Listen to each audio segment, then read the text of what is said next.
অনুরাগের ছোঁয়া ধারাবাহিকের আজকের পর্বে আমরা দেখতে পাবো ডক্টর স্মিথ জানায় রূপার কন্ডিশন খুবই খারাপ। রূপার একটা ক্রিটিক্যাল সার্জারি করতে হবে খুব তাড়াতাড়ি, তার জন্য 22 লাখ টাকা লাগবে। তা শুনে দীপা কি করবে কিছুই বুঝতে পারে না। আর দীপা রূপার কাছে গেলে রূপা দীপার হাতটা ধরে বলে, মা আমি বাঁচতে চাই, আমি তোমার সাথেই থাকতে চাই। তখন দীপা বলে, আমি তোকে ঠিক বাঁচাবো মা, তুই খুব তাড়াতাড়ি সুস্থ হয়ে উঠবি।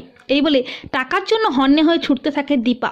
দীপা কবিরের বাড়িতে যায়, কিন্তু শিবানী ও কবির দুজনেই বিদেশে চলে গেছে, ফোনেও কোনোভাবে তাদের পায় না। তাই দীপা বলে, কি করব আমি এখন, কিভাবে বাঁচাবো রূপাকে? ডাক্তারবাবু যে কোথায় আছে তাও তো আমি জানি না। তাই দীপা কোনো উপায় না পেয়ে ছুটে যায় সেনগুপ্ত বাড়িতে ভিক্ষার ঝুলি হাতে নিয়ে। দীপাকে বিধ্বস্ত অবস্থায় দেখে অবাক হয়ে যায় সবাই। লাবণ্য বলে, তুমি আবার কেন এখানে এসেছো দীপা, তোমাকে তো আসতে বারণ করেছি। তখন দীপা লাবণ্যের পায়ের কাছে বসে আঁচল পেতে বলে, মা আমাকে ভিক্ষা দেবেন, রূপার প্রাণ ভিক্ষা চাইছি আপনার কাছে। রূপা ভীষণ অসুস্থ, ওর অপারেশন করতে হবে, 22 লাখ টাকা লাগবে, আমাকে টাকা দিন না মা।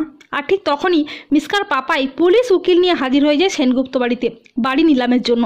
তো বন্ধুরা, তোমাদের কি মনে হয়, দীপা কি কোনোভাবে রূপার অপারেশনের টাকা জোগাড় করতে পারবে, নাকি শেষ মুহূর্তে সূর্যই এসে হাজির হবে?